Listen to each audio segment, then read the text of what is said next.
Hello.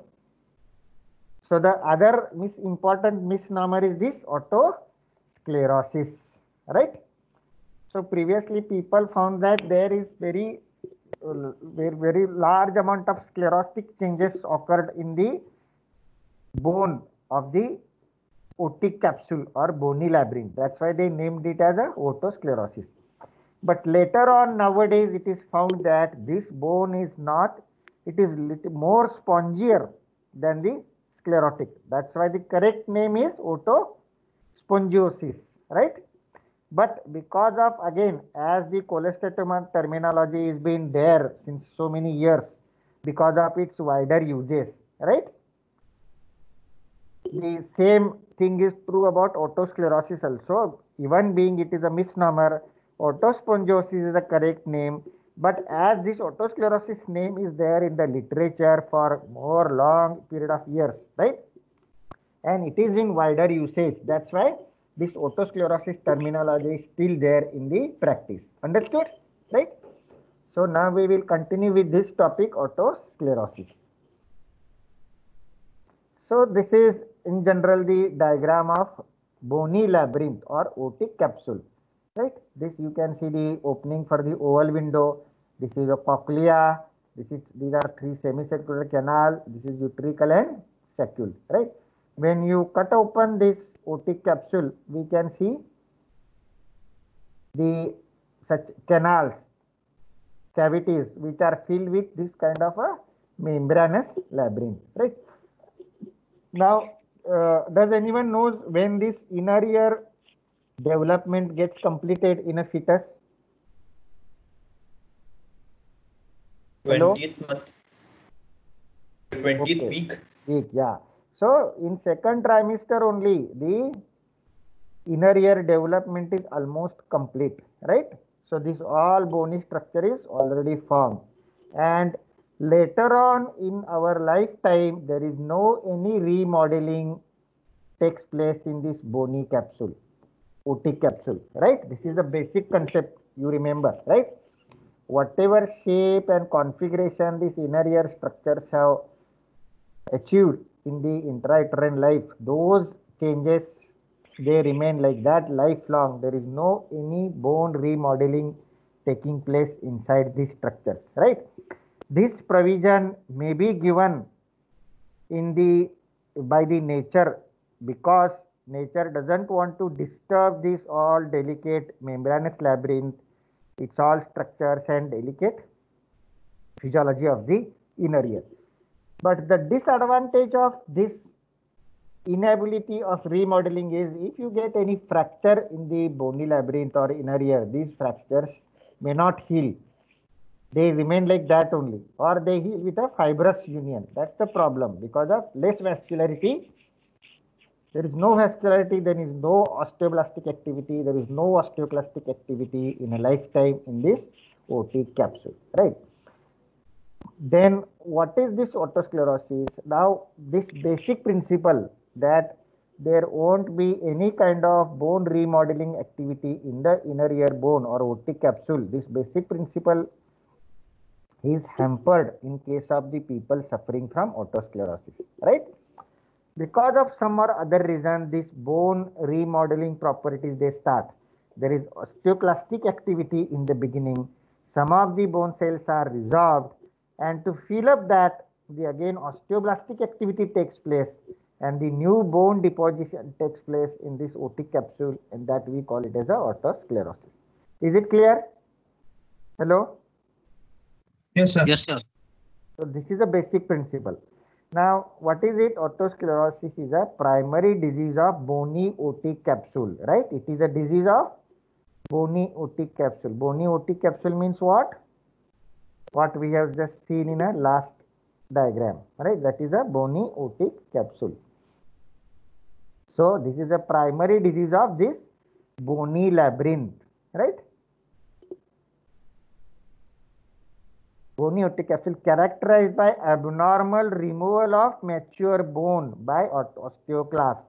What we have seen, there is no any bone remodeling activity goes on in the inner ear bone, right? But there is removal of bone by osteoclast, it is abnormal. And once this bone is removed, in replacement with a one bone of greater thickness, cellularity and vascularity. Alright? So this is what happens in otosclerosis. Somehow, because of some or other reason, this osteoclastic and osteoblastic activity starts in the otic capsule or inner ear bone, which is otherwise not expected to take place in a lifetime in any human being. Right? This osteoclastic and osteoblastic activity starts in the inner ear. Why it starts, that we will see. That is the etiology of otosclerosis. We will see in next few slides. But that activity starts, and the new bone, it is of greater thickness, cellularity and vascularity than the previous normal bone. That is otosclerosis, right? So it is a autosomal dominant hereditary disease. Remember, so this disease runs in families and it has a autosomal dominant hereditary characteristics. It leads to the progressive conductive hearing loss, right? This is one of the most common causes of conductive hearing loss in adults, right? This is a bilateral condition in almost 70% of the cases. Both ears are affected because of this disease. It is not that the disease starts simultaneously in both the ears. First, it may affect the right ear, later on in left ear, or maybe left ear first, then the right ear. But it is bilateral asymmetrical involvement of ears. That is the crux of this, one of the peculiarity of this disease. Male as to female ratio is 1:2. But that means it is twice common in females. Most commonly affected age group is 15 to 45 years. So this disease mainly presents in the adults, with a hearing loss manifesting typically in the third decade. So once this osteoclastic activity starts, the osteoblastic activity starts, then the new bone starts getting deposited around the vicinity of the ossicles. The ossicles get fixed and the fixation goes on increasing, and slowly as and when the fixation increases, the mobility of the ossicular chain will go on reducing when new and new bone will start getting deposited, and that's how the hearing loss will go on increasing.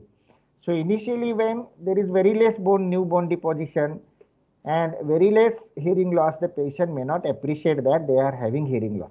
But as soon as the bone deposition goes on increasing, it will increase the fixity of the ossicular chain, and that will lead to the more hearing loss, and then the patient will start complaining that, yeah, since last few months I am having problem in my hearing. And what I have observed since last 1 year, that it is slowly the hearing loss is increasing, right? Initially, it started in my right ear or left ear, and then afterwards, after a few months or few years, the other ear also I am having problem. So this is asymmetrical progressive hearing loss. Then this bone deposition doesn't limit itself to the vicinity of the ossicles, but it may extend into the inner ear also, right? Then we call it as a cochlear otosclerosis. And when the cochlea is involved in this new bone deposition, then it will manifest with a sensory neural hearing loss, right? So autosomal dominant disease leads to the progressive conductive hearing loss, which is bilateral in almost 70% of the cases, or symmetrical, right? This is one of the most common causes of conductive hearing loss. Females are affected twice more than the males, and manifestation is in the adult age group. And once the cochlea starts getting involved, it will lead to the sensory neural hearing loss. Now coming to the etiology. Now in the first slide only what we have seen, otic capsule is there. It gets fully formed in the second trimester of intrauterine life. There is no any bone remodeling later on in the lifetime. There is no any osteoblastic or osteoclastic activity in this otic capsule, right? But in some individuals, first the osteoclastic activity starts, the bone gets resolved, it has been replaced by another new bone which is more vascular, more cellular, is more spongier than the previous bone, right? That and then why this activity starts in some individuals, right? Again, as ENT is being a very recent field where the all innovations and research is still going on, we don't know exact causes of the many of the diseases, right? We don't know exact cause why the cholesteatoma takes place. Exact causes of many diseases we don't know as yet. There are some theories like theory of retraction pocket, Wittmann's theory, Rudick's theory. All theories are there for cholesteatoma. Similarly, exact cause for autosclerosis also is not known. Then there are some theories which have been proposed. One is that hereditary. As we have seen, it is a autosomal dominant disease, runs in the families. Then probably some genetic inheritance may be responsible for this starting of osteoclastic and osteoblastic activity in the bone of otic capsule. So first proposed theory is hereditary. Second is endocrinal, because what was observed in the when the people started studying this disease, particular disease, one thing is sure that it is manifest in adults, right? And it is twice more common in females as compared to the males, right? They also found that hearing loss was increased during the pregnancy, right? These ladies, they typically complain that I am feeling that probably this hearing loss problem increased more during my pregnancy when I was pregnant. That's why people thought that probably some endocrinal hormonal changes which takes place during pregnancy may be responsible for this new bone deposition in these patients. So that was the second theory. The third theory says that trauma. There may be some trauma to the otic capsule bone because of accidental injury or some other reasons, and that bone has been fractured or damaged, and this damaged bone, nature tried to recover that by deposition of new bone, which is more spongiotic bone, right? And that led to the deposition of more bone in the vicinity of the ossicular chain. The third theory proposed, which was infectious, measles infection. So people thought that probably these people, they get measles in their childhood time, and these measles viruses are probably responsible for starting the osteoclastic and osteoblastic activity in the vicinity of the inner ear bone, which leads to the formation of new bone.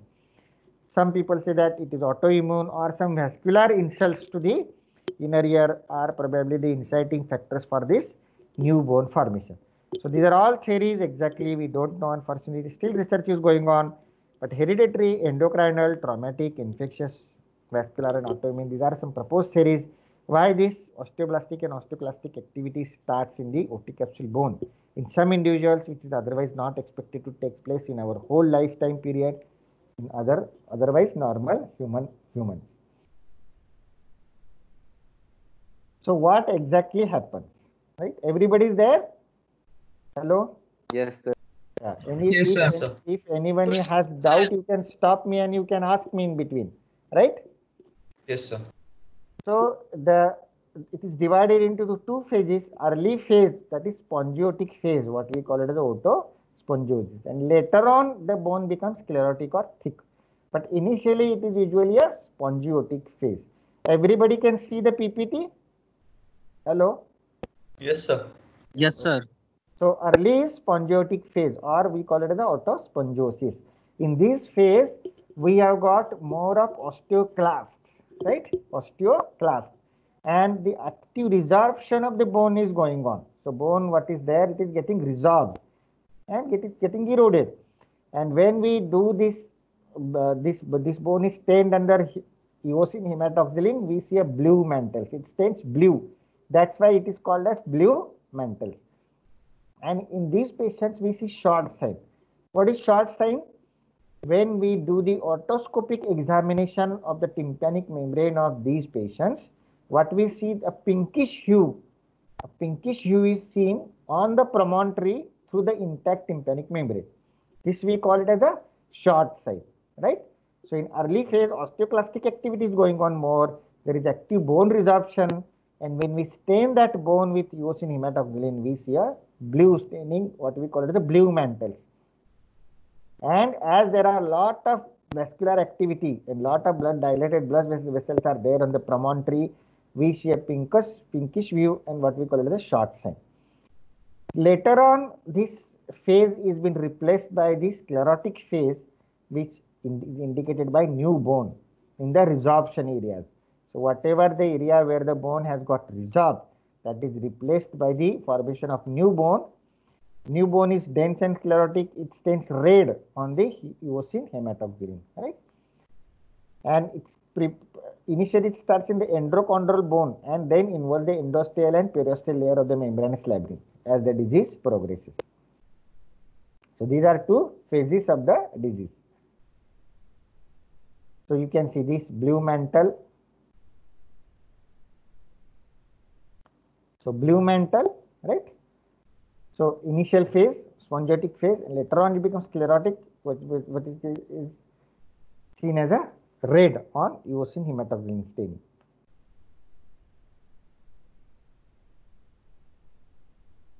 So then this all new resorption and new bone formation starts in the vicinity of the stapes foot plate, right?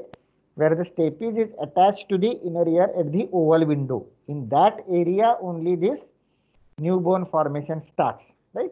And exactly at what type of region it starts, depending on that, it has been divided into anterior focus, posterior focus, circumferential, biscuit type, and obliterative autosclerosis.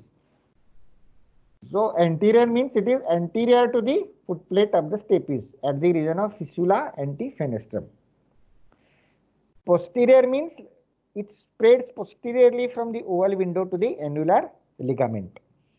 Circumferential means lesion flows across the ligament, totally obliterating the annular ligament.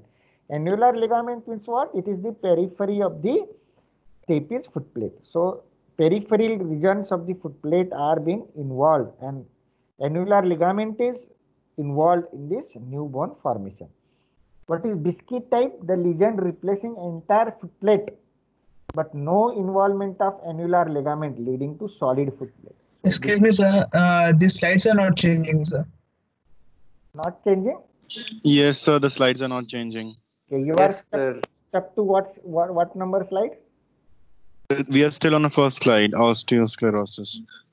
Oh, I am on the 9th slide. Okay, let's see. I'll try once again.